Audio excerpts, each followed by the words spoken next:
있었는데. 형님 오시는 데서 대적이 있어요. 대표님.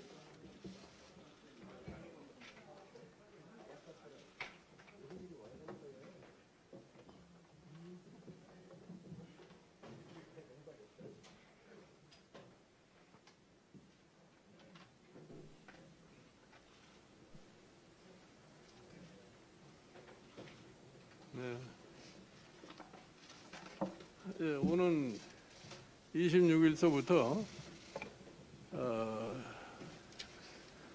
코로나와 관련해 가지고서 백신을 처음 접종을 한다고 지금 정부가 발표를 하고 있습니다. 여기서 사용되는 이 백신은 영국과 스웨덴 회사인 아스트라제네카 백신이 일단 처음으로 접종이 된다고 그러는데, 최근에 외신의 보도에 의하면 이 아스트라제네카의 이 백신이 효능 면에서도 파이저나 이 모더나에 비해서 월등히 떨어진 뿐만 아니라 현재 이 아스트라제네카 백신 접종으로 인해서 각 나라에서 나타난 현상을 볼 것 같으면은 이 부작용이 또한 심각을 해서 지금 불란서, 독일, 스웨덴 이런 나라들에서 접종을 하는 과정 속에서 자꾸 밀려나가 가지고 접종이 제대로 이루어지지 않는 그러한 현상을 보이고 있습니다. 이 부작용이 특히 고열과 구토증, 경련 이런 등등의 부작용이 발생한다고 했는데, 정부는 이 아스트라제네카 이 백신을 이달 26일서부터 접종하는 과정에서 이런 측면에 대한 검증을 제대로 하고 있는지, 우리 국민들이 이 백신에 대한 불신으로 인해서 백신 접종을 거부할 경우 이는 어떻게 대처할 것인지, 과연 정부가 앞으로 백신과 관련해서 국민에게 백신 접종에 대한 선택권을 갖다가 부여할 것인지, 이런 측면에 대해서 국민이 백신 접종에 대한 불신을 갖지 않도록 철저한 설명이 저는 필요하다고 생각합니다.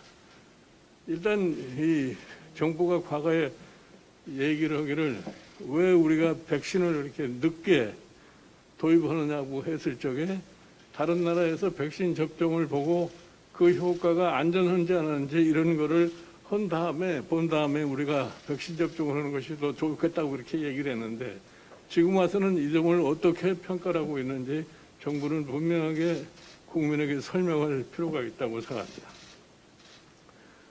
그다음에 최근에 우리나라의 고용 문제가 보다 심각한 양상을 갖다 보이고 있는 것 같습니다.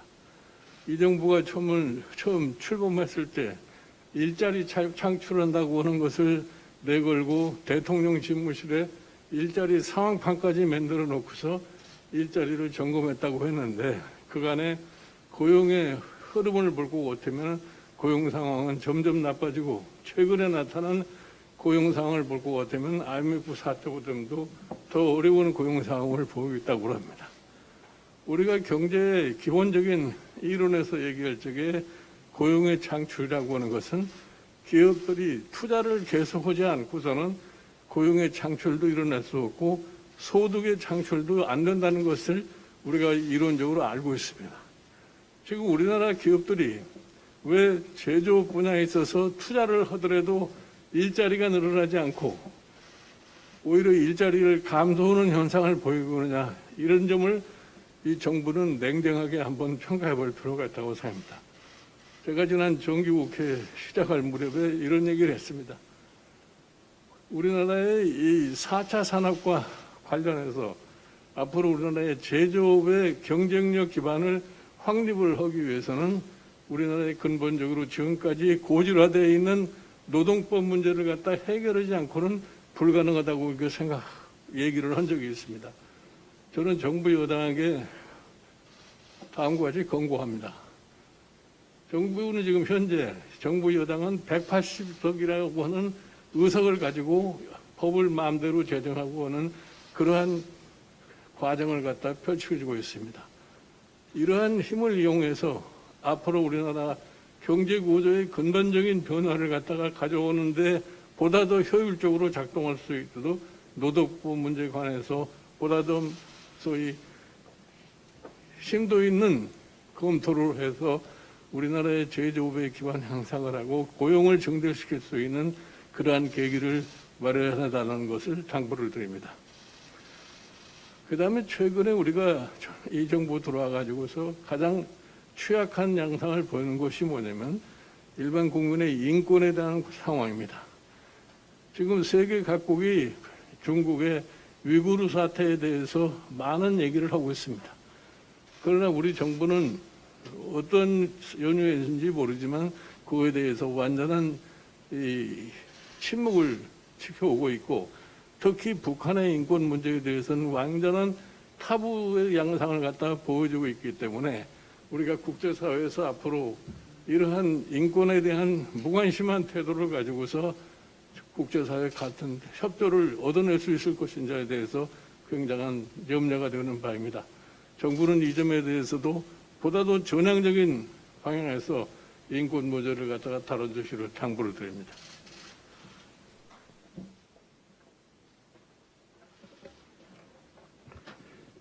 어제 우리 국민의힘 법사위원 5분이 김명수 대법원장을 항의 방문했습니다. 그 과정에서 김명수 대법원장은 우리 당 의원들의 지적에 제대로 답변도 하지 못했을 뿐만 아니라 정직하지 않은 답변도 한 것으로 드러났습니다. 또 우리가 신이 아닌 판사들의 재판을 그나마 승복하는 것은 법과 양심에 따라서 재판한다는 믿음이 있기 때문입니다. 거짓말하는 법관은 그 순간에 법관으로서의 존재 근거를 잃어버리는 것인데, 김명수 대법원장은 또다시 이 거짓말을 더 추가한 것으로 드러났습니다. 광주지방법원장 후보로 등록했던 판사에 대해서 압력을 가해서 사퇴를 종용했던 사실이 밝혀졌음에도 불구하고 그 사실을 부인하고 스스로 사퇴한 것처럼 거짓말을 했습니다. 김명수 대법원장은 본인뿐만 아니라 사법부 모든 판사들을 불신하게 만드는 장본인입니다. 다시 여러 가지 문제점들이 드러나기 전에 지금이라도 늦었지만은 조속히 사퇴하기 바랍니다. 이성윤 중앙지검장이 검찰의 소환을 불응하고 거부하고 있다고 합니다. 이성윤 서울중앙지검장은 치외법권을 누리고 있거나 무소불위의 권력자가 아닙니다. 다른 국민들에게는 법에 따른 출석을 서울중앙지검에서 요구하면서 자신이 속한 또 자신의 존재 근거이기도 한 검찰의 정당한 출석 요구를 거부하는 것은 모순입니다. 즉시 출석해서 자신이 속한 조직의 자신의 존재 근거이기도 한 검찰의 조사에 응하기를 바랍니다. 16일 강원도 고성군 민통선 부근에서 잠수복과 오리복을 착용한 북한 남성이 긴 거리를 헤엄쳐서 배수로를 통과해서 넘어왔는데도 불구하고 이 과정에서 군은 해상에서 헤엄치는 남성의 모습이 군 감시 장비에 여러 차례 포착됐음에도 불구하고 발견하지 못했고, 육상에 올라와서 도로를 따라 이동하는 모습을 발견하고 난 뒤에도 무려 3시간이 지났어야 신병을 확보했습니다.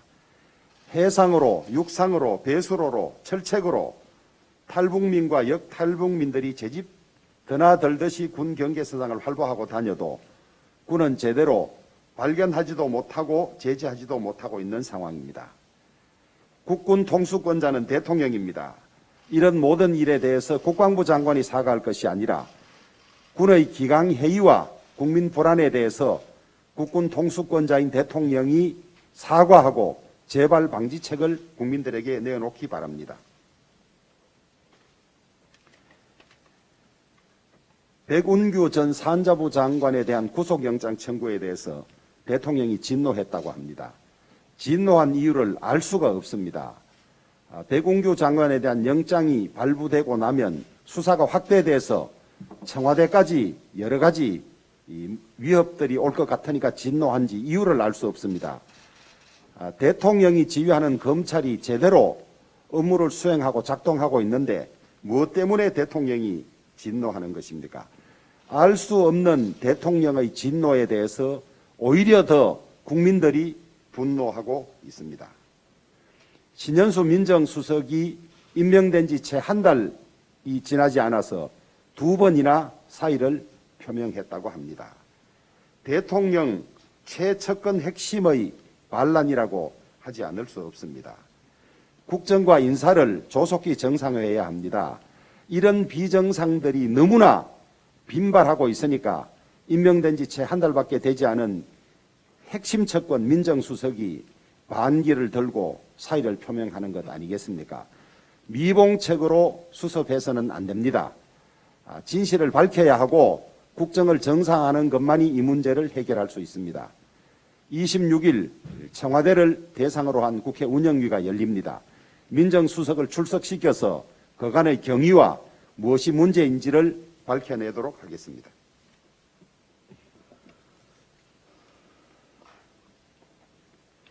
네, 박범계 법무부 장관이 추미애 시즌2라는 사실이 다시 한번 입증됐습니다. 어제 하루 종일 청와대는 민정수석 사이에 대한 어설픈 해명으로 혼란을 가중시켰습니다. 신현수 청와대 민정수석을 사실상 허수아비로 만들어 놓고 사의 만류 언론 플레이 중인 청와대의 저희는 뻔히 들여다보입니다. 민정수석을 패싱한 대통령과 법무부 장관의 전격적인 검찰 인사의 핵심은 그들만의 이너서클 공고화라는 것을 모두 다 알고 있습니다. 그 결과 법무부 장관은 민정수석의 의견을 인사에 반영할 수 없었을 것이고 대통령 또한 통상적인 인사 절차가 아님에도 정치적 목적을 위해서 인사를 재개한 것입니다. 그 결과 민정수석의 역할을 빼앗는 비상식적인 의사결정 과정을 강행했으면서도 민정수석의 사의를 만류했다는 것은 재보선 역풍을 우려한 보여주기 쇼일 뿐이고 민정수석은 그냥 자리나 지키면서 들러리로 지내라는 의미로밖에 보이지 않습니다. 또한 대통령이 민정수석을 허수아비로 전락시킨 이유는 검찰의 정권 비리 수사를 방해하는데 오히려 민정수석이 걸림돌이 되었기 때문일 것입니다. 검찰이 월성 1호기 조기 폐쇄를 주도한 백운규 전 산자부 장관에 대해서 구속영장을 청구하자마자 검찰 출신인 민정수석을 패싱한 것은 결코 우연이 아닐 것입니다. 한편 원전 수사 방해를 측면 지원하기 위해 삼중수소 공포를 조장하던 이낙연 대표와 민주당 의원들의 주장 역시 새빨간 거짓말로 드러났습니다. 어제 원안위 발표에 따르면 삼중수소 검출량이 원전 내부 기준치의 1%도 안 되는 0.26%에 불과하다는 것이 공식 확인됐습니다.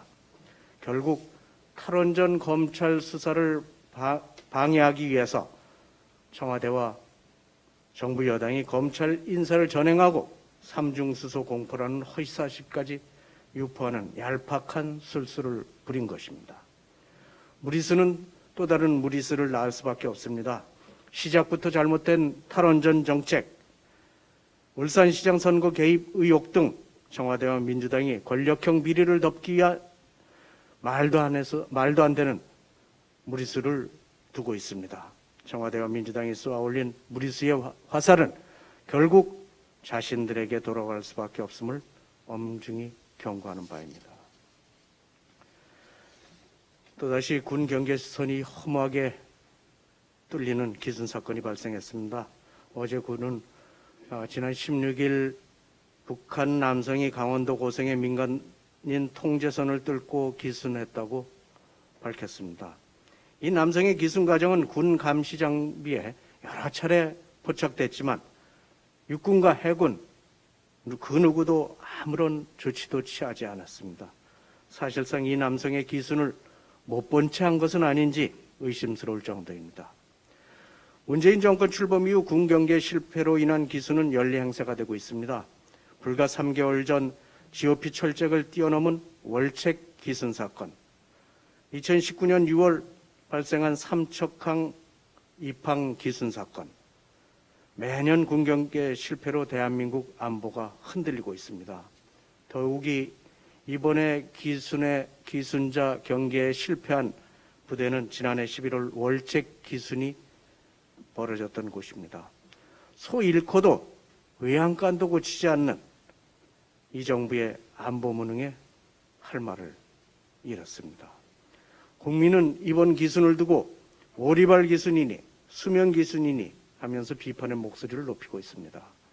번번이 경계에 실패하는 군을 어떻게 믿고 생활할 수 있을지 국민들은 불안감과 분노를 표하고 있습니다.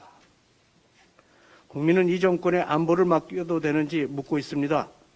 지난 2012년 노크 기순 당시 민주당 대선 후보였던 문재인 대통령은 이렇게 말씀하셨습니다. 노크 기순 사건으로 안보의 구멍이 뻥뻥 뚫린 것이 이 정권이다. 이 당이 안보를 말할 자격이 있느냐? 안보를 파탄낸 이 당에게 강원의 미래를 맡길 수 없더라고요. 이제 기순을 연례 행사로 만든 문재인 대통령에게 이 말을 그대로 돌려드립니다. 또한 대통령은 관련 인사 문책은 물론 국군 통수권자로서 안보 실패에 대해서 대국민 사과를 하실 것을 강력히 요구합니다.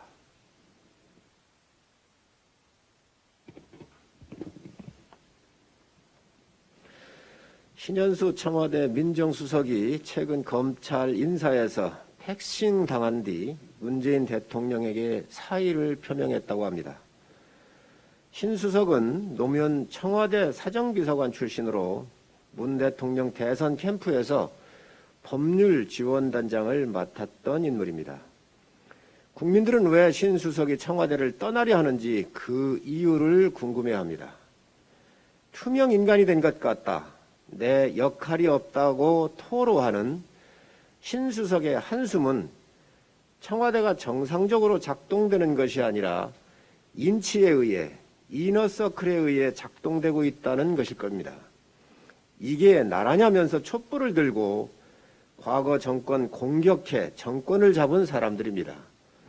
청와대가 내 사람만 심고 내 진영의 비리와 부패를 덮어주는 이 공유 사령부가 되어서야 되겠습니까? 청와대에 묻습니다. 첫째, 대통령께서는 박범계 법무부 장관의 인사한 제가시 신 수석의 의견이 반영되었거나 조율되었는지 묻고 제가 한 것입니까? 아니면 신 수석 패싱하고 제가 한 것입니까?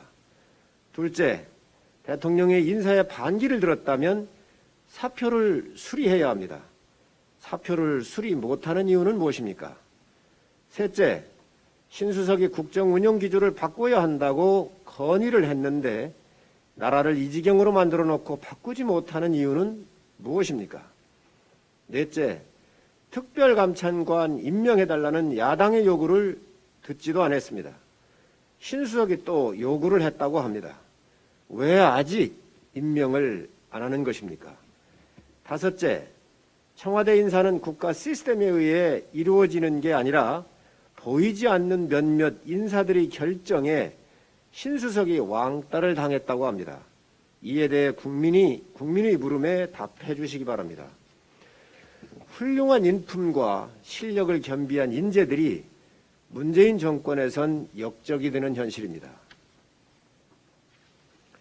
삐뚤어진 양심, 거짓과 이선으로 신성한 사법부를 욕되게 하는 김명수 대법원장은 침묵으로 죄를 덮으려 하지 마시기 바랍니다. 지난 4일 녹취록이 공개로 거짓말한 것이 만천하에 드러났지만 아직도 자리를 탐하는 용기를 보여주고 있습니다. 28일에는 법원 내부 온라인망에 광저지법 법관들의 의사를 존중해야 하지만 일부 법원장 후보자의 동의 철회가 있었다고 또 거짓말을 했다고 합니다. 이는 광주지법 판사들이 법원장 후보로 A 부장판사를 추천했지만 대법원의 고위 관계자가 후보 사퇴를 종용한 후 자진 철회라는 거짓말로 포장해 발표한 것입니다. 본인 스스로 만든 인사 추천 시스템을 무력화시키고 거짓말까지 한 것으로 밝혀졌습니다. 법과 양심을 짓밟고 거짓말로 사법부를 망가뜨린 수장이 야당 의원들이 사퇴 요구를 거부하며 정치 판사의 면모를 보여주었습니다. 민주당 말대로 법복 벗고 정치하시기 바랍니다. 전직 변협회장들과 현직 후배 판사들, 대한법학교수협회 교수들이 왜 사퇴를 요구하는지 모른단 말입니까? 이분들이 정치적 공세를 한다고 생각하십니까? 사퇴를 요구하는 법과 양심을 지켜온 후배 현직 부장 판사들이 정치적 욕심 때문에 사퇴를 요구하겠습니까? 법원의 일반 직원들까지도 김명수 대법원장 사퇴하라는 전무후무한 일이 벌어졌는데 이 또한 정치적인 요구라고 생각하십니까? 야당과 국민의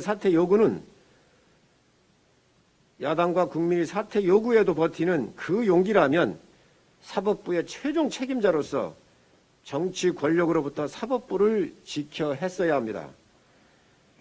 김명수 대법원장의 사퇴는 사법부를 지키는 일입니다. 본인이 국민과 역사 앞에 처신할 마지막 기회입니다. 파렴치한 정치 권력에 실망한 국민이 마지막 기대는 희망의 보루가 사법부입니다. 김명수 대법원장의 사퇴가 국민의 희망이 되었습니다. 대한민국이 OECD 국가 중 꼴찌로 26일부터 백신 접종을 시작합니다. 문재인 정권의 무능이 선진국인 대한민국을 백신 후진국으로 추락시켰고 국민들의 자존심에 큰 상처를 남겼습니다. 코로나에 대한 부족한 예측 능력뿐만 아니라 백신도 구하지 못해 후진국 지원을 위한 국제기구인 코백스에 할당된 백신을 구입해서 이 백신으로 국민들에게 접종을 시작합니다. 정부의 무능이 국민의 생명을 위협하고 있습니다.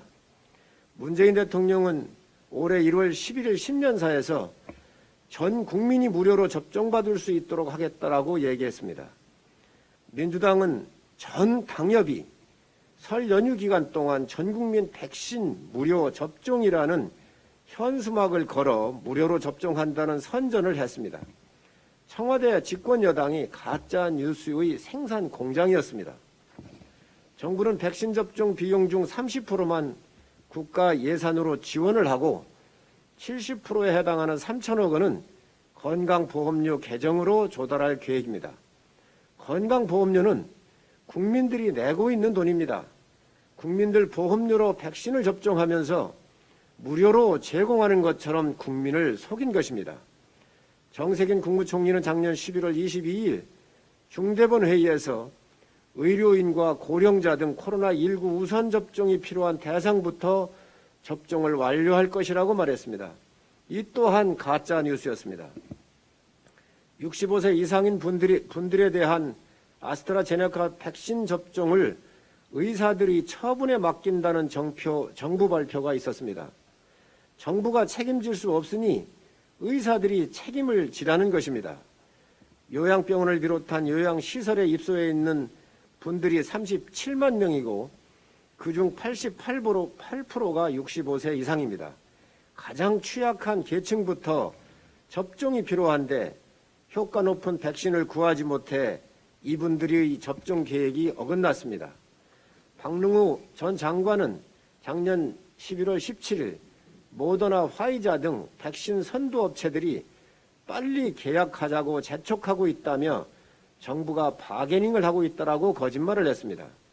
대통령과 집권당, 국무총리, 장관에 이르기까지 그동안 보여준 무능과 정부의 부족한 예측 능력, 정치적 이익을 위한 선전선동과 가짜뉴스만 생산하는 일들이 벌어졌습니다.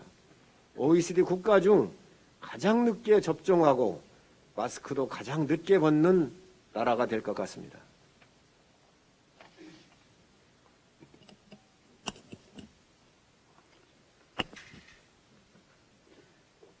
문 대통령은 아동학대로 참혹하겠다는 정인이 사건에 입양 프레임을 끌고 온 실수를 반면 교사로 삼아야 합니다. 대통령의 인권 침해적 실언 한두 마디가 나비 효과가 되어 수많은 입양 가정에 상처를 주고 지자체는 말도 안 되는 이유를 들어 입양 가정을 전수조사하는 등으로 지금도 입양 가족의 평온한 일상을 깨뜨리고 있습니다.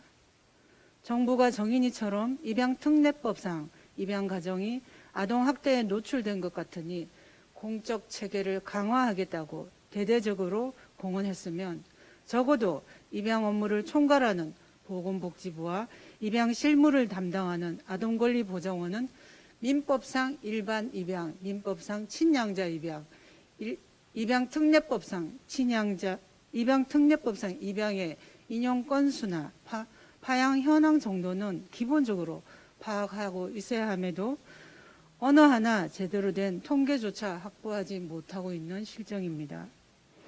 심지어 각 입양 유형별로 발생하는 아동학대 건수조차도 알지 못하고 2019년 기준 아동학대 3만여 건 가운데 민법상 입양을 포함하여 겨우 0.3%에 불과한 입양아동 학대 피해 현황을 가지고 입양특례법상 입양가정이 마치 잠재적인 아동학대 가해자인 것처럼 매도해 버린 것입니다. 더욱 심각한 것은 청와대를 비롯한 정부 당국이 아까 말씀드린 민법상 입양과 입양특례법상 입양의 개념조차 제대로 구분하지 못하는 것 같고 이 같은 이유로 보건복지부와 아동권리보장원은 겨우 법원 행정처에서 매년 발간하는 사법영감의 가정법원 가사소송 사건 통계에만 의존하고 있으니 가족관계 등록 사건을 기반으로 파양 현황을 판단하는 대법원의 그것과도 괴리를 보이기도 합니다. 여기에 더해 2017년부터 2020년 11월까지 약 4년간 전체 파양 건수는 2,981건으로 그중에 단 한 건만 입양특례법상 파양입니다. 통계를 잘못 해석하고 섣부른 대책을 세움에 따라 보호받아야 할 아동과 입양 가족에게 고통을 가하고 있고 그로 인해 입양을 기다리는 아기들만 부모의 품이 아닌 시설에서 자라게 만들고 있습니다. 지금 정부는 세 가지 입양 유형별 입양 파양 통계는 물론 아동학대 가해자 유형도 분석하지 못하고 있습니다. 원인 분석이 안 되었는데 어떻게 제대로 된 대책이 나오겠습니까? 우리는 60년 이상 된 입양 역사를 가지고 있습니다. 지금도 대한민국이 그 아이들을 다 품지 못해서 해마다 300, 400여 명의 아이들이 해외로 갑니다. 그게 잘못입니까? 우리는 내 품을 내어주지 못하고 엉뚱한 상처를 주면서 그것이 잘못이라고 누가 말할 수 있습니까? 이제는 입양에 대한 구체적 통계를 마련, 분석하고 국내 입양 활성화 대책, 입양 인식 제고를 통해 이 땅에서 태어난 모든 아이들이 첫째는 진생 부모의 품에서 그것이 여의치 않을 경우 입양 부모의 품에서 자랄 수 있도록 해야 합니다. 문재인 대통령은 지난 신년사에서 더불어민주당 설명절 현수막에서 코로나 백신 전 국민 무료 접종이라고 대대적으로 홍보했지만 사실이 아니고 눈속임에 불과합니다. 현재 복지부는 민간 위탁 의료기관에서 접종할 것으로 예상되는 1,500만 명의 접종 비용 3,364억 원을 건강보험 재정으로 충당할 계획이라고 합니다. 건강보험은 전적으로 국민의 보험료 수입으로 운영되는데 그 재정을 축내는 것은 결국 국민에게 부담을 지우는 것입니다. 결과적으로 부담은 국민이 지고 정부는 생색만 내는 꼴입니다. 복지부는 접종 시 본인 부담이 없다는 이유로 무료 접종이라고 주장합니다. 하지만 건강보험공단조차 접종 비용 상당 부분을 건강보험 재정에 의존할 경우 재정 지출에 영향을 주고 보험료 인상률에도 영향을 미친다며 우려를 나타낸 바 있습니다. 이것이 국민 부담 없는 무료 접종이 맞습니까? 아니면 국민을 속이는 조삼모사 행태입니까? 이런 논란이 발생하는 근본적인 이유는 정부가 백신 구입은 물론 예산 확보 노력을 게을리한 데 있습니다. 지난해 예산 심사 때 백신 구매 비용이 정부 편성안에 반영되어 있지 않아 우리 국민의힘 요구로 겨우 9천억 증액됐지만 총 3조 5천억 백신 구매 비용에는 턱없이 부족하기만 합니다. 더 어처구니 없는 것은 백신 접종을 불과 일주일가량 남겨둔 상황에서 1분기 접종 비용 955억 중 확보 예산은 고작 380억 원에 불과하다는 것입니다. 앞으로 백신 구매 비용을 제외한 접종 비용만 총 1조 1천억 원이 들 것으로 예상되는데 대체 어디서 어떻게 마련할 것인지 실무자조차 명확한 답을 못하고 있는 실정입니다. 그러니 국민들께서 불안해하고 정부를 불신하는 것입니다. 정부와 여당은 야당이 조금만 쓴소리를 하면 발목 잡기다, 정쟁이다라고 하지만 코로나 상황에서 대체 야당이 발목 잡은 게 무엇이 있습니까? 예산을 비롯해 관련 법안까지 먼저 요구했으면 했지 어느 것 하나 협조하지 않은 것이 없습니다. 제발 이제 핑계 좀 그만 대고 제대로 일 좀 합시다.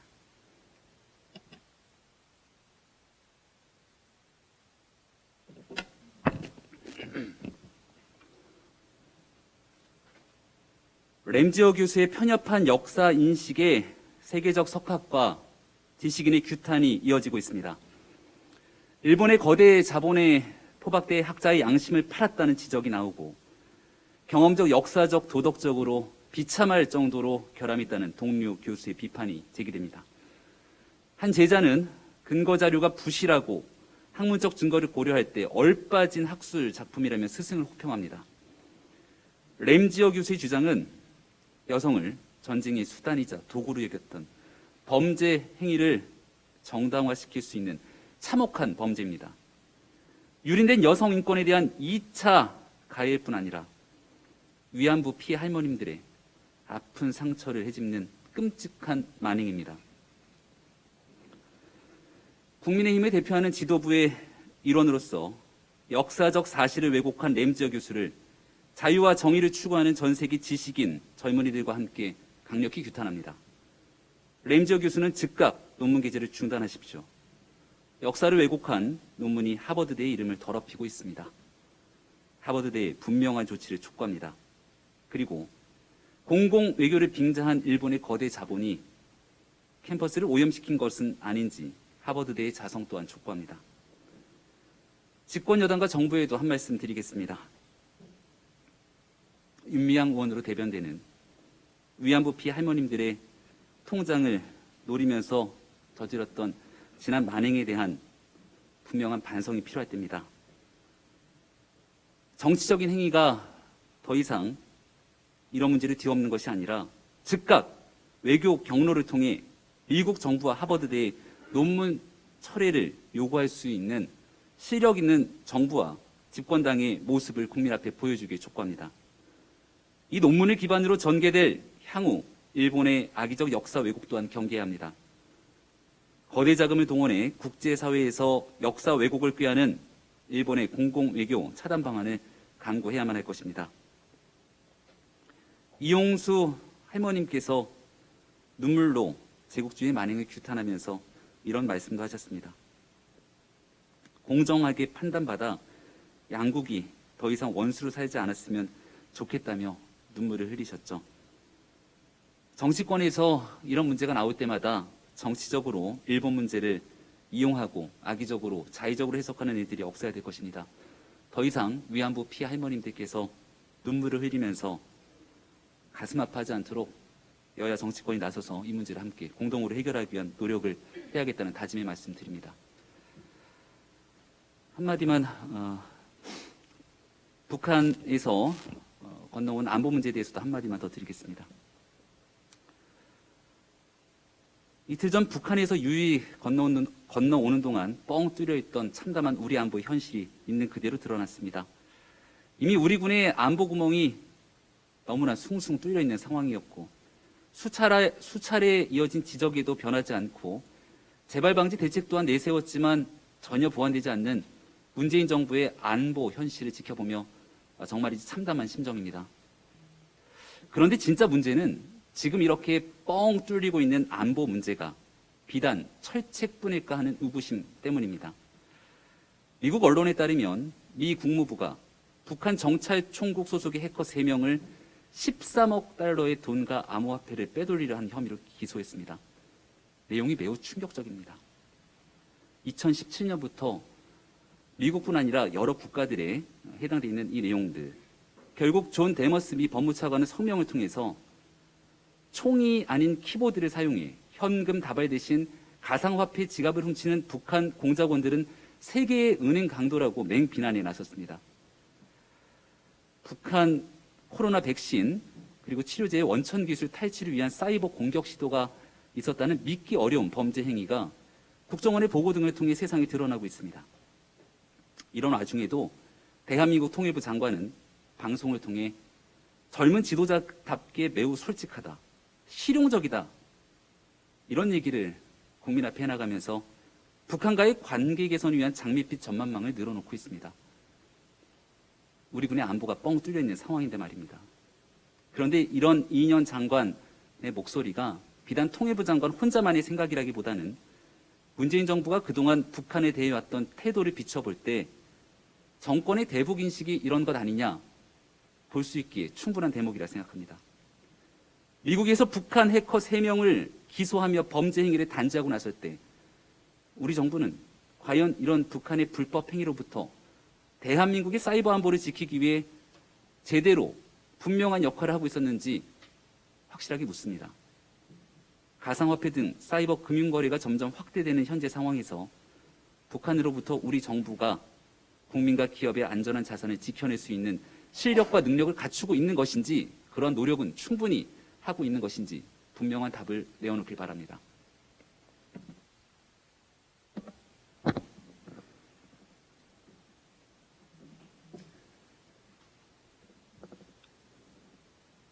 우리 국민의힘 강령 모두의 내일을 위한 약속은 국민의힘은 모두의 내일을 함께 만들어가는 정당이다.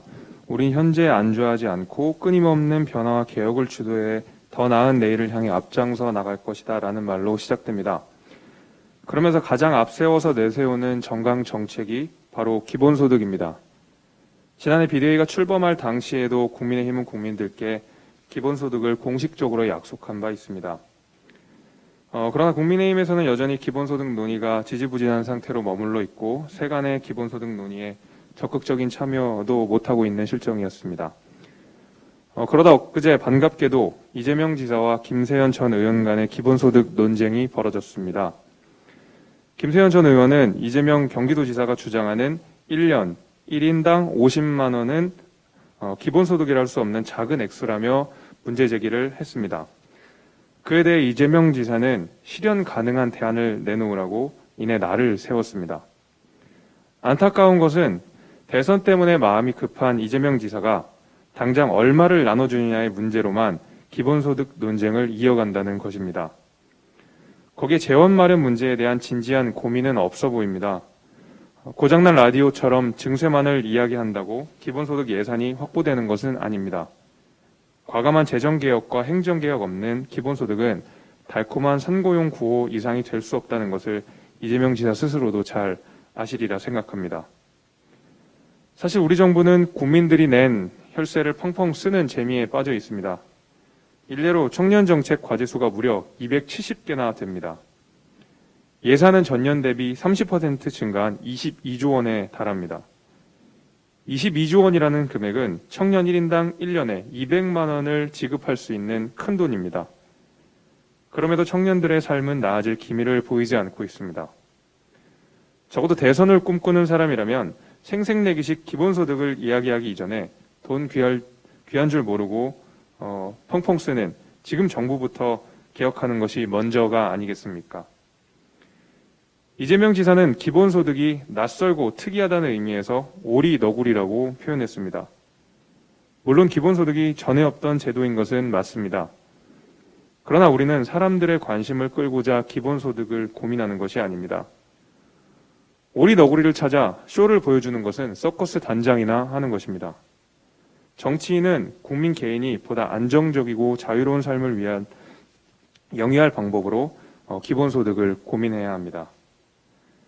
대한민국 청년으로서 미래를 살아갈 젊은 정치인으로서 행정개혁과 재정개혁을 통해 재원을 확보하여 지급하는 기본소득이라면 지지하지 않을 이유가 없습니다.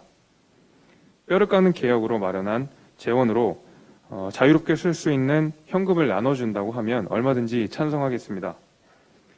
마지막으로 우리 국민의힘 역시도 국민들과 했던 약속에 따라 이제라도 땀 흘려 일하는 사람의 돈을 귀하게 여기는 우리만의 기본소득안을 적극적으로 논의해야 할 때라고 생각합니다.